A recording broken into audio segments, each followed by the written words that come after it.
सर्वसम्मति से तय हुआ था कि बगैर किसी का चेहरा आगे रखे बगैर ये इंडिया गठबंधन काम करेगा।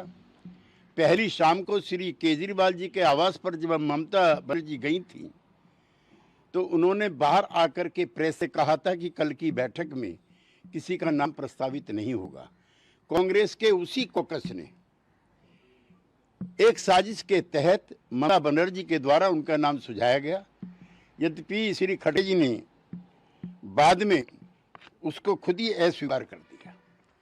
दरअसल जितनी भी गैर कांग्रेसी क्षेत्रीय दल हैं, चाहे वो लोक दल हो, चाहे सपा हो, चाहे बसपा हो, चाहे जेडीयू हो, चाहे आरजेडी हो, चाहे ममता बनर्जी की पार्टी हो, चाहे शरद पवार जी की पार्टी हो, ये सब दल कांग्रेस पार्टी से लड़ करके भारत की राजनीति में इन्होंने एक अपना स्थान बनाया है। कांग्रेस पार्टी अपने सर्वाइवल के दौर से गुजर रही है। पिछले 2 लोकसभा चुनाव में नेता प्रतिपक्ष के लायक भी उनके पास सांसद नहीं थे, लिहाजा वो क्षेत्रीय जो नेतृत्व है इन दलों का उनको समाप्त करना चाहते हैं। वो इनके विकास में रोड़ा है और उन्होंने सिस्टमेटिक तरीके से इस लड़ाई को लंबा खींचने का काम किया जो टिकट बंटवारे का था। हम मुंबई से भी और उससे पहले भी कहते रहे हैं कि सीटों का बंटवारा जल्दी होना चाहिए। वो भारतीय जनता पार्टी की ताकत को कम करके आंक रहे हैं या फिर उनको जानकारी नहीं है। हम उनके साथ रहे हैं। ग्रास रूट पे उनका काम है। साधन संपन्न पार्टी है। प्रधानमंत्री की लोकप्रियता है। उससे लड़ने के लिए जिस तरह का तामझाम होना चाहिए किसी गठबंधन के पास, उसका नितांत अभाव इंडिया गठबंधन के साथ था। और कैसे ये नेतृत्व हड़पना चाहते हैं उसका सबसे बड़ा उदाहरण है जो कांग्रेस के राज है।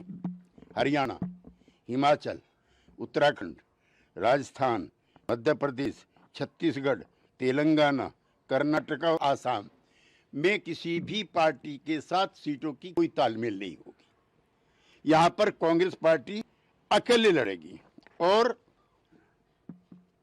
जो क्षेत्रीय दलों के द्वारा जो अर्जित की गई राजनीतिक भूमि है उस पर डाका डालने के लिए डिस्प्रपोर्शनेट तरीके से हिस्सेदारी मांग रहे हैं। यूपी, बिहार, तमिलनाडु, पश्चिमी बंगाल, महाराष्ट्र, वहां उनकी यूपी 1 सीट, बिहार 1 सीट और पश्चिमी Bengal 2 seat, Maharashtra 1 seat demand है। और इसलिए गठबंधन हमारे साथ भी नहीं हो पाया और न इन दो के साथ होगा।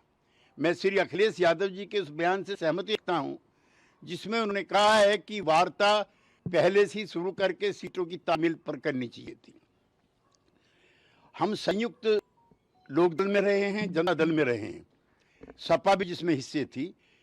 आधा दर्जन एमएलए राजस्थान में, आधा दर्जन एमएलए मध्य प्रदेश में हुआ करते थे।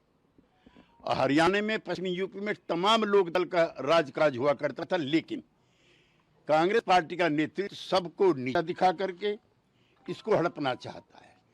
हमें अफसोस है और राहत भी है कि जो इंडिया गठबंधन का निर्माता था, जो पहला संयोजक था, आज उन्होंने और जनता दल यू ने इस गठबंधन से अपने आप को अलग कर लिया है और एनडीए के गठबंधन में हम आज से शामिल हैं। 27 सितंबर 2022, अब से 1.5 साल पहले, चौधरी देवीलाल जी की जयंती थी हिसार में। उसमें मैं भी नीतीश कुमार जी के और तेजस्वी यादव जी के साथ उपस्थित था।